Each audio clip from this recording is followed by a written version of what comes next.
Pessoal, o que o Rafael está dizendo, eu vou voltar a explicar, é que daqui 2 anos, ou 3, ou 1 ano e meio, não interessa, você pode sempre renegociar essas taxas com o banco, e se o banco não aceitar, você pode ir para outro banco. Aliás, o banco para onde você vai, eles é que tratam de tudo. E aqui é muito louco isso, né? Você chega para outro banco, acerta os detalhes e fala, ó, eu estou lá naquele banco. Eles é que contactam o banco e fazem todo o trâmite, entendeu? Então, você nunca vai ficar amarrado, preso a essa taxa de 4% ou 5% que você faça. Assim que ela começar a cair, você vai e faz a renegociação dessa taxa, entendeu? Então, realmente é um momento que não está, a taxa não está tão baixa como estava antes, mas ainda é muito interessante. Deixa eu dar um outro ponto de vista, que eu até já comentei aqui no canal. Na live de outubro, novembro, eu fiz aqui um comentário de a única cliente nossa, não sei, né, que nós vendemos aqui a volta de 30 imóveis ano passado juntos.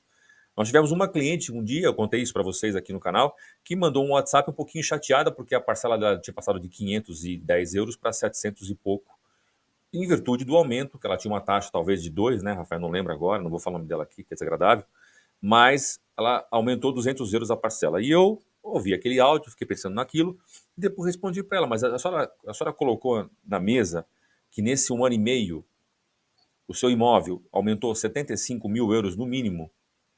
Você comprou por 155, hoje em dia, se quiser vender por 220, 230, e eu vendo para você no instante, que em 1 ano e meio você ganhou 70 mil euros. Então, divida 200 euros por 70 mil, vai ver quantos meses você tem pago desse excesso que você está pagando a mais dos juros, tá? Eu quero dizer com isso, provavelmente esses primeiros próximos 2 anos, na minha opinião, o imóvel vai ficar um pouquinho aqui estabilizado, vai subir um pouquinho, 5% ao ano, etc. Mas quando essa crise passar, Portugal está sendo procurado pelo mundo inteiro. A tendência desse teu imóvel que você compra agora por 200 mil ou 300 mil, a tendência dele em 5, 10 anos é subir muito. Então, mesmo esse valor que você vai perder nesses 2 anos com a taxa mais alta, você vai buscar tranquilamente nos próximos 2 anos, porque o teu imóvel vai lá para cima, entendeu? E foi o que aconteceu. Então, não dá para você ver só o valor da parcela. Eu sei que as pessoas, quando fazem um financiamento, obviamente, vê o que cabe no bolso, né? Mas, se você for pôr na ponta do lápis, pô, ela ganhou 70 mil em 1 ano e meio. Muito dinheiro, meu. 70 mil euros. Vamos falar de 350 mil reais em 1 ano e meio, né? Onde é que ela vai colocar? Ela deu uma entradinha de 45 mil euros e fez 70 mil em 1 ano e meio. Caramba, é um grande negócio, né, cara? Não acha isso, Perfeito, Rafael? André. Perfeito. Eu acho que sim. Você falou um ponto muito importante aí, que é da valorização do imóvel, né? Que acontece aqui em Portugal. E eu também acho que deve continuar acontecendo, porque a procura aqui continua muito grande. Portugal ainda tem muito espaço, né, para ser ocupado, né? Casas antigas para serem renovadas. Tem muita coisa a se fazer ainda aqui. Acho que o que eu sempre indico ao cliente, né, especialmente se ele tem renda no Brasil, e no ano passado eu avisei bastante os clientes sobre isso, é tentarem fazer na taxa fixa, porque quando você investe aqui, você tem 2 pontos de atenção. O câmbio, que é o nosso velho conhecido, que hoje está 5,5, amanhã já teve 7, né? A gente não controla. E o outro é a taxa de juros. Imagina você, André, na taxa variável, com o câmbio subindo. Aí a taxa vai a 4, 5 e o câmbio indo a 5, 6, 7. Isso em reais fica explosivo. Então eu falo sempre aos clientes, faça a taxa fixa, né? Trave isso aqui, fique só com o problema do câmbio. Que você resolve como esse problema de hedge aqui de câmbio? Ou você ganha em euros, ou você aluga esse imóvel para alguém que ganha em euros. E aí você travou Claro. os dois pontos, tá? Então, assim, já 2023 pode ser um cenário totalmente diferente, porque conforme a gente falou, né? A Euribor, ou Euribor, eu sempre falo Euribor, Em inglês é Euribor, é. a Euribor Você é fino, já né, está. cara? Você é fino, Euribor. Eu falo Euribor mesmo. É que eu fico ouvindo. Euribor, Euribor. Porque a Euribor é a LIBOR, que é da Inglaterra, né? A LIBOR europeia, né? E aí, por causa desse acento, eu acabei falando assim. Eu acho que ela já está quase num patamar máximo. Também Então, acho. assim, não acho que 2023 vai ser não vai fazer tanta diferença você fazer uma taxa fixa ou variável, Uhum, tá? uhum. Porque se subir, vai subir, mas tende a cair. Ela já está num patamar bastante elevado, né? Uma Sim. coisa interessante que é possível fazer, André, é a taxa mista. Então, você pode fazer ela fixa por 2, 3 ou 5 anos, e aí você passa esse período turbulento pagando uma taxa fixa, e depois automaticamente você vai para variável. Isso beneficia de uma economia de juros baixos lá na frente, tá? Também é possível fazer isso. Então você tem 3 tipos de taxa em Portugal: a mista, que é essa que você pode fixar por alguns períodos, a variável todo período ou a fixa todo período, tá? Sim. Exatamente. É uma opção interessante também. Exatamente. Bom, vamos aproveitar, cara, vamos já. Normalmente a gente responde as perguntas no final, mas vamos aproveitar já aqui já responder algumas para não acumular, tá? Porque são perguntas que têm a ver com o nosso assunto aqui, tá? O José Fernando Oliveira, André, seria interessante comprar com uma taxa fixa mesmo, pagando um pouco mais, mas sabendo sua prestação até o fim? Qual a sua opinião, Rafael? Eu tenho a minha aqui. Eu acho que sim, se você ganha em reais especialmente, né? Exatamente. Porque essa taxa fixa vai te manter, vamos supor, uma prestação de 500 euros todo mês. Mas em reais, quanto é que é isso? Né? Hoje está 5,5, mas amanhã poderia estar 7, não sei, né? Poderia até estar mais baixo. Claro. Depende da estratégia da aversão ou aversão a risco do cliente, né? Eu acho que a taxa fixa é interessante, principalmente para quem ganha em reais. Tá? Sim. Agora, tem aqui um outro lado que é o seguinte, José, imagina que você vai fazer um financiamento de 25, 30 anos. Se você for olhar os ciclos de crise, você pegar os outros crises para trás, você vai ver que, como nós falamos agora, possivelmente essas taxas vão se manter aí altas durante 1 ou 2 anos, a tendência é ir caindo num prazo de 2 ou 3 anos também, e aí você vai ficar 20 anos provavelmente pagando uma taxa de 4% que você fez fixa, mas isso eu estou dizendo numa hipótese que você não troque por outro banco, mas vamos supor, tá? Então, a taxa fixa, como falou bem o Rafael, tem a ver com o seu perfil de investidor, tá? Mas, lembrando que a tendência dos bancos centrais ela é baixar essa taxa em 2025 ou 2026. Então, pode ser que lá na frente seja interessante você trocar por uma variável, porque vai ficar de novo 10 anos lá embaixo, se não for a zero, muito perto de zero. Não é isso, Rafael? Na sua opinião? Não sei. Não, perfeito, André. O seu raciocínio é totalmente válido. O importante é saber que você não precisa ficar preso a nenhuma taxa, seja variável ou fixa, para sempre. Depois de 2 anos, né, você pode renegociar isso, trocar o seu banco, trocar o seu tipo de taxa, tá? E aqui já responde, então, a pergunta do Roberto, né? Mas pode alterar de taxa fixa para variável? Pode, claro, com certeza. Pode fazer Legal. qualquer tipo de troca, tá? O Robson pergunta, o que vocês acham da taxa mista? Eu acho uma boa, André, né? Aquilo que a gente falou. Por exemplo, vamos supor que eu acredite, né?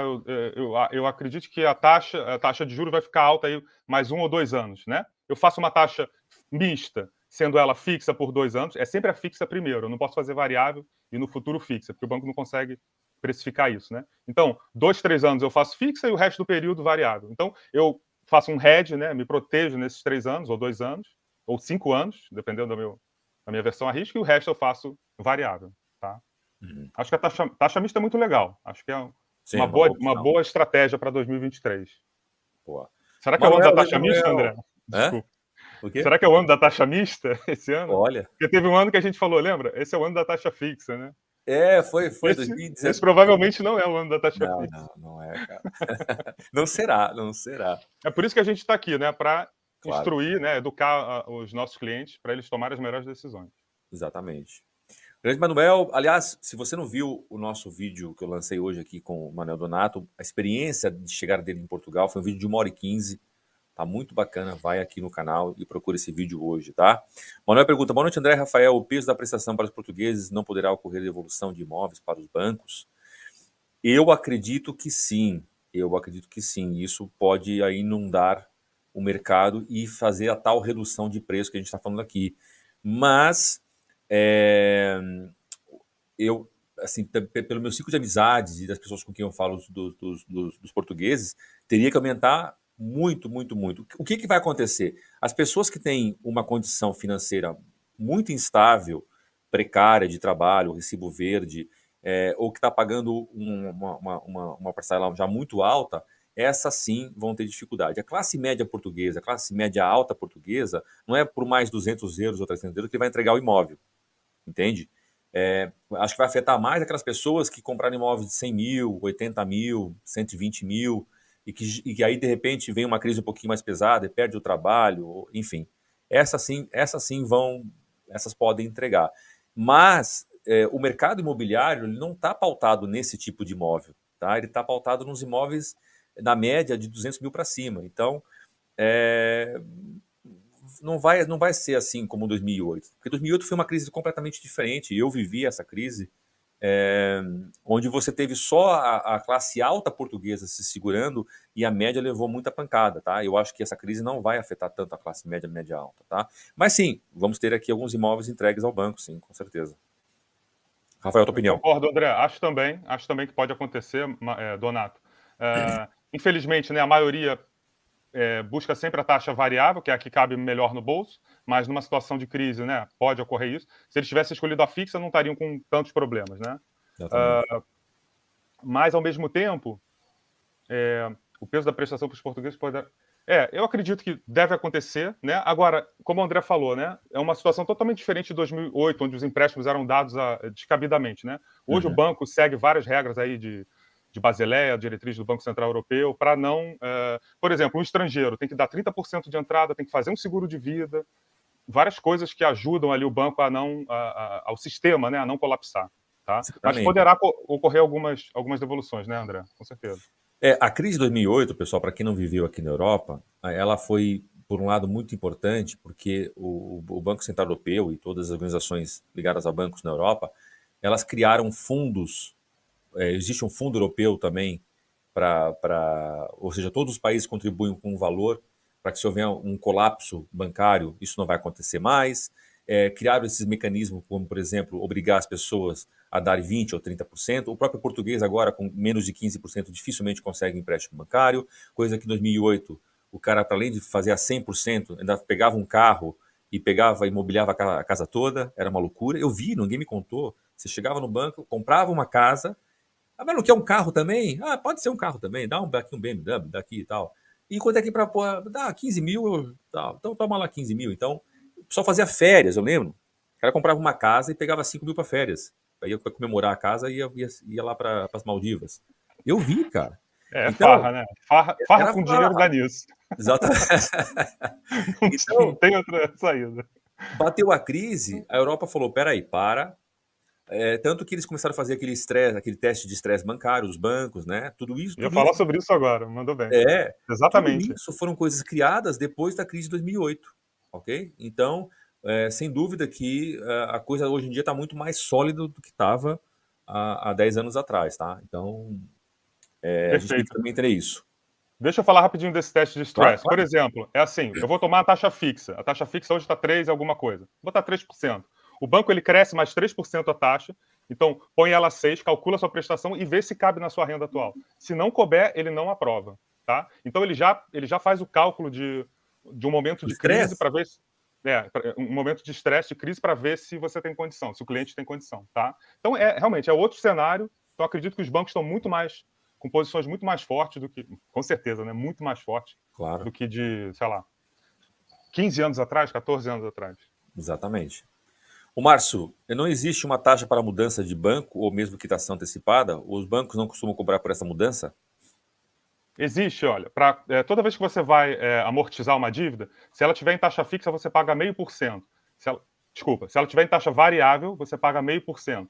Se você tiver em taxa fixa, você paga 2%. Então, por exemplo, se eu quero amortizar 10 mil euros, vamos botar 100 mil euros. Se eu quero amortizar uma dívida de 100 mil euros para trocar de banco, eu vou pagar 2 mil euros de penalidade se eu tiver numa taxa fixa ou 500 euros de penalidade se eu tiver numa taxa variável, tá? Para fazer essa troca de banco. Mas tem bancos que, para ganhar o cliente, eles te reembolsam desses custos que você teve para ganhar o cliente, tá? No momento acontece isso. Não posso dizer que em 2025 estejam praticando isso, mas no momento fazem, tá? Uhum. Exatamente.